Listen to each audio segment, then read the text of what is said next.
Hey guys, it's Dustin with RC Jet Addiction. Today I want to show you guys the brand new Jet Central Cheetah. This is the new power pack system. Been flying this in my AVM F16 plug and play since it was new, right before Florida Jets, 2014. So here we go. Just opened up the gun case. Well packed as usual. Here we got appears to be like an invoice or something. Next up, I got a roll of tubing. The new power pack. Right here we got a box of fittings. Let's see, it says one on-off valve, one fuel filter, one S-bus cable, one HDT, must be the mini one since it fits in the box. And last but not least, one USB manual. So Jet Central is being green. They're printing or not printing their manuals, and they're providing it via USB, which is pretty neat. Allows you to put it on your computer. I guess you could put it on your iPad or whatever and take it with you. So next up,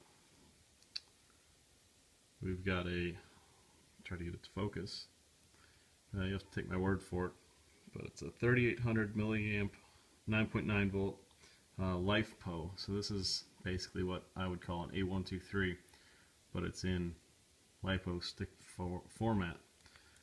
We've got the green high current discharge, the black JR checking plug, and the Thunder Power style balance adapter. So again, this is a 3-cell LiFePO. Charge it as a Life.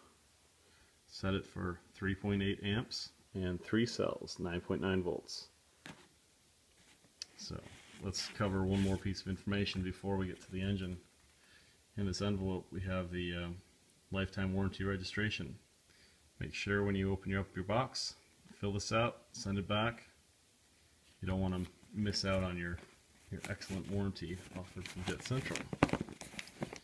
Alright, so last but not least, here's the brand new Cheetah for, I guess you'd say, for 2014. As you can see, I've got two fuel line connections, one a 3mm, one a 4mm. The instructions cover these connections. Basically, this smaller diameter 3mm is connected to the burner output of the power pack, while the larger one is the main fuel, connected to the fuel out portion of the power pack. What's unique about the Cheetah is it has a brushless starter motor. See, there's no wires coming out of the end. Let's see, as we roll it over, there we have the S-bus connection. So this is where the 3-wire cable will connect between the engine and the power pack unit. So Jet Central engines come with the FOD screen. I'm trying to do this by myself. It's kind of hard to balance the engine and hold the camera, but I'm going to pull this off. And there you can see the brushless starter motor wires and the CNC'd compressor wheel. Very beautiful machine. That's why these engines are as efficient and powerful and all those good words you can say. This is a little race car motor, in my opinion. I love it. Spins nice and free, as you can see. So, alright, let's put that back. I'll put the FOD screen back on in a little bit. But anyways, inside here, in the power pack, this is, let me open it up. Alright, just opened up the power pack. So, let's take a look at it from different sides. Here's the fuel in, the big 6mm tubing, with a nice male Festo. That's good, so you won't suck air bubbles. So that goes into the fuel pump, and then what comes out through the internal valves is your fuel output, which is 4 millimeter, and your burner, which is 3 millimeter. Also here you'll see a green multiplex connector.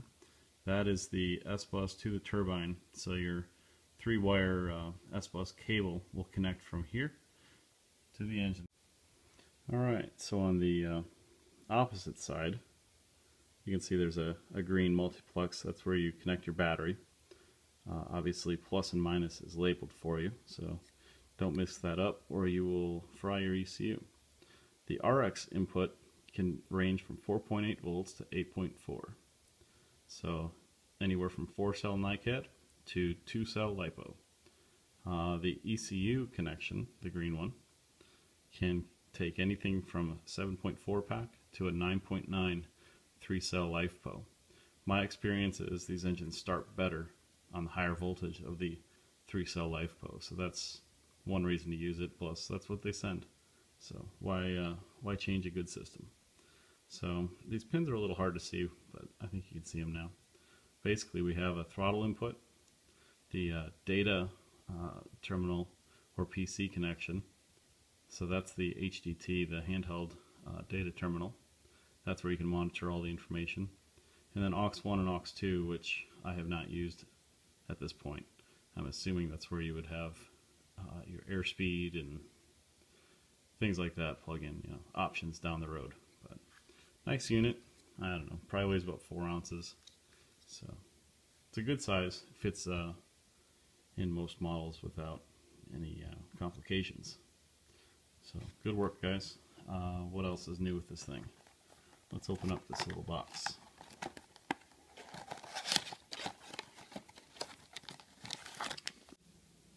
So in this bag we've got the new Jet Central Inline on-off valve. This is to replace the rotary Festo valve with the push-to-connect connections that sometimes leak under suction. So these barb fittings prevent that.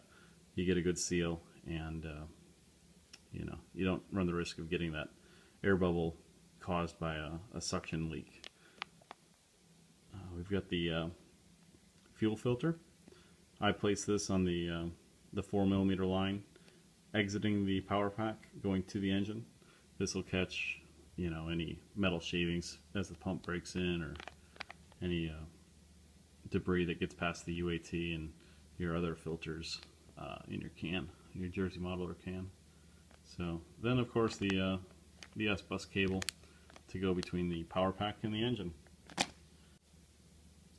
One last item to describe is the mini HDT, the hand data terminal.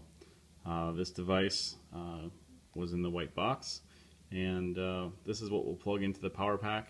I typically mount it in the airplane where we can get to it, read it very easily, but this will show your status of the engine, your temperature, your RPM, and your PW of the fuel pump. This also allows you to make minor changes and set up parameters, adjustments. So useful tool, use it. That's about it for now. Next time you see this engine, it's going to be installed in a BVM F16, and we'll go through some of the purging parameters and the proper setup techniques, and we'll go for a first run. Thanks for watching.